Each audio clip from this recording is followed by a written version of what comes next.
So I thought we could talk tonight about anxiety. I'm suggesting that anxiety is a reasonable response to our situation in life if we believe that what we are is this body-mind. Because the body-mind is subject to all kinds of challenges, right? Just from the physical, aware that the body-mind can get sick, it can get injured. And of course, there's the certainty of death lying out there in the future sometime. So from a physical standpoint, we're challenged, certainly. But then we're also challenged just psychologically or emotionally. We're at risk of being rejected, being ignored, being unloved, being disrespected. There are many situations during the day that create that possibility. And we know that too. And so the same world, the same manifest world that we look to give us enjoyment and pleasures and situations for our personal growth, that same world also offers the possibility of rejection and psychological abuse and so on. So it's a risky place out there. And so carrying some level of anxiety about me as a separate, vulnerable being out there in a great big world and not knowing what will happen next. And of course, there's some anxiety present. Whether it's subtle background, we've learned to manage it, or it's just overt and in our face all the time. Depends somewhat on our situation and also just on our conditioned outlook. But, whether overt or subtle, there is this sense of vulnerability and feeling some level of anxiety about life's uncertainties is perfectly understandable. Okay, so we all know that. And then if we really consider that, then we might be willing to ask the question of, is there anything about us that is not subject to harm? Because the body certainly is, our psychological makeup is, but is there anything that is beyond harm, not vulnerable to harm? And the only candidate is this capacity to be aware. It's not subject to harm simply because it's not of the same world as this manifest existence. So everything else has a form. The world of form has a size, a shape, a lifetime, a duration, a certain flavor, a certain character. So everything that we can think of, even a thought, has a certain duration, a certain sense to it, a feeling, same way, certain characteristics. So everything that we can perceive, think about, feel, taste, touch, hear, see, has form of one kind or another. And then on the other side of the ledger, you could say, is this formless quality of awareness. So that which is aware of this world of form. And included in the world of form is this body-mind. We tend to look at it from the sense of me, like me observing the world of form. And we define what me is as being, everything this side of my skin, and the world is everything the other side of my skin. But the reality is that it is all an appearance within this awareness that we are. Without the awareness, we wouldn't have any sense at all of either the world or this body-mind. Without awareness, you could very truly say that the world doesn't actually exist. And so the other way that it's sometimes expressed is that, the world has a dreamlike character, It doesn't mean that the world isn't real. It just has sort of a dependent reality. Its form, its appearance is dependent on the presence of awareness, the awareness that you are. So this is this formless, spacious, alive, conscious presence, whatever word we like. The words that actually don't matter. It's just recognizing that capacity that is already complete and already present in all of us. So as we get into spirituality, the mind likes the idea of spirituality. It likes the sense of, pursuing a noble path, taking the higher road, going on a spiritual quest, has an appeal to the personal self. That I am on this quest, and there is a hoped for payoff down the road somewhere. If all goes well, there will be something that will resolve everything, whether it's called enlightenment or kingdom of heaven or recognition of the Tao, whatever term we like, but something that is not present now. We're quite sure about that. And there's this movement towards this sense of going from where I think I am now to where I imagine I want to be, right? So to go on that journey, the first step, before we take the first step, is that we have to deny that it's present now. Probably unconsciously, but that's what happens. Can't be present now, not like I am and, with my faults and all, but, if I, take, do the right practices and, certain austerities and change my diet and clean up my act in general, then maybe, in the future it will yield some result that I'm hoping for. That's the belief. So it can feel very good to go on this journey. The personal self likes that. But there comes a time when the personal self begins to see where the spiritual journey leads. And where it leads is to question the existence of a separate personal self. We're quite sure that me, separate from the world, separate from the other person, separate from everything else, trying to get by, trying to do the best I can. There's that sense of independence, very popular here in the West, right? And strong, independent. But when we really go looking for what is this entity that I take to be me, then as we get in the vicinity of finding out what that actually is, there can be fear. There can be fear because what we take ourselves to be, namely me as a separate entity apart from the rest of existence, we begin to see that that is being called into question. Right? And at that point, the mind, which up till that time may have been on board for the spiritual journey, begins to question whether that's really a good idea. I'm not so sure. I don't know where it leads. I don't know what would happen if I did get enlightened. Would I still want to go to work? Would I still get a paycheck?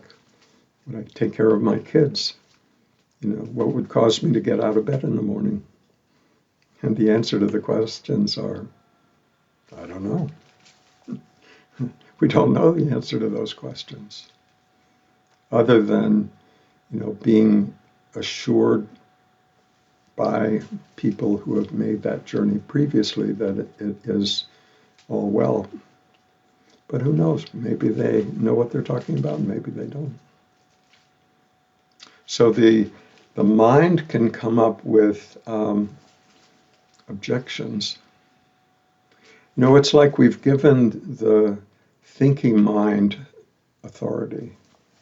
The authority to tell us what's real, what's right, what's wrong, what I should do, what I shouldn't do, how the world should be, how the other person should be. We've given the mind that authority. And so when we begin to question that, the mind doesn't like it. It really doesn't. Because it's almost like if, let's say, someone was the boss at work, and at some point,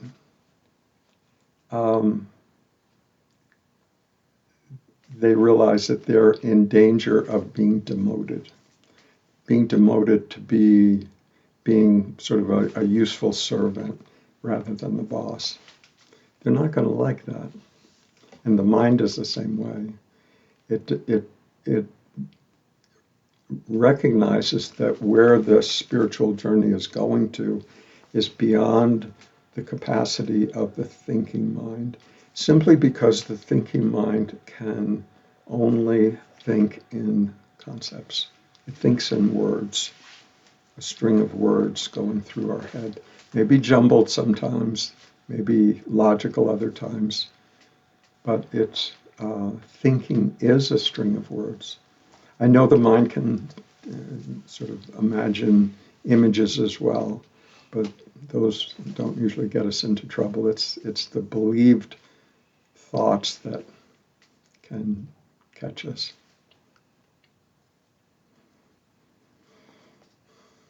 So as we get into the vicinity of questioning the very existence of what we take ourselves to be, in other words, believing that what I am is this body-mind, is my storyline, is my skill set, is my name, is my religion, is my race, my nationality, my belief systems, that whole package is what I am. And we're not denying that whole package exists. It just doesn't fully get to the heart of what we truly are. So there's something more fundamental that is present, because over the course of a lifetime, this body certainly changes. It grows up and then it grows down. It gets healthy and then it gets unwell. It gets young and then it gets old. And so the body certainly changes. We change our opinions. We change our philosophies. We change our outlook. We change our cells. Everything over the course of the lifetime changes, and yet there's some sense of continuity. And I'd suggest that continuity is founded in this awareness as the changeless, that which doesn't change. It doesn't mean that it's sort of a dead, inert space. It's just that it always is as it is. Just as it's always the present moment, this awareness is always present, because it doesn't have a form. We measure change, we measure time by how forms change. The earth going around the sun, the moon going around the earth, daylight, darkness. The changing is how we measure those things, but if there's the changeless, there is no time. It's always the present moment, and awareness is always as it is. And I'd suggest this sense of being something continuous, something, ever since we were little kids, there's the sense of it was still me, even though everything else has changed. So when we come upon this questioning of this identity, everything that we've taken ourselves to be, this body, mind, and all our storylines and everything about us, when that comes into question about whether that is truly who I am, and the recognition that it isn't, it can feel like physical death. Because everything that we've taken ourselves to be is being undermined. We begin to see that it's not actually quite true. It's relatively true, but it's just not fully true. So I'm not very good at memorizing quotes, so I'll have to read this. But there's 4 quotes that I found quite fascinating from quite different traditions that all speak to this very point. And the first one is from the Sufis, and that is, you must die before you die so that you may truly live. So this is the point they're talking about, the recognition that what we take ourselves to be is not true. That is what dies. Not physically dies, psychologically dies. The second one is from 19th century German philosopher von Goethe, who wrote, "So long as you haven't experienced this, to die and so to grow, you are only a troubled guest on a dark earth." Powerful, huh? This one is from Jesus. "Whoever seeks to keep his life will lose it, and whoever loses his life will preserve it." So it doesn't make any sense at all if we imagine that they're talking about physical death. They're talking about something else. They're talking about the psychological death of, it's really a death of a belief, the extermination of a misunderstanding. In spirituality, they trump it up and make it into something that it's not. Ego death. It sounds like, a terribly dark thing, but it's actually the release of our dogged belief in what we take ourselves to be. Okay, last one. These are from quite very different traditions saying precisely the same thing. The last one is from Lao Tzu, 2,500 years ago. "To die, but not to perish, is to be eternally present." So, different traditions, different time frames, different parts of the world saying precisely the same thing, that we come upon a point where what we recognize is that what we have taken ourselves to be simply isn't true. And that loss of identity can feel like, as it's happening, can feel really like we're dying to everything that we thought we were. Not physical death. If you feel sick and have symptoms, go to the doctor. But what we're talking about is something other than that. And so it's a profound shift of identity. It's not something that you can do, right? The only thing that would want to get rid of ego is me, right? Me. Why would I want to get rid of ego? To get something better. For who? For me. You can't do it that way. It happens only when we realize that,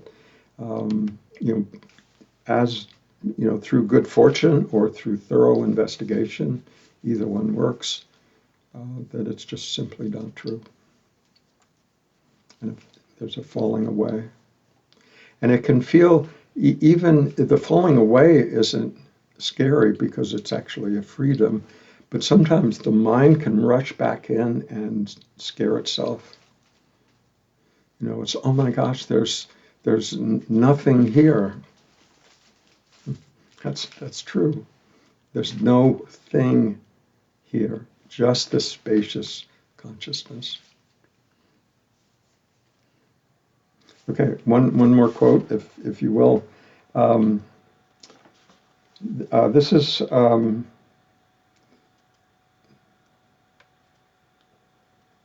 I think this is from the Gospel of Thomas. It may be elsewhere, but Jesus is saying, birds have their nests in the trees, foxes have their holes in the ground, but the Son of Man has nowhere to rest his head.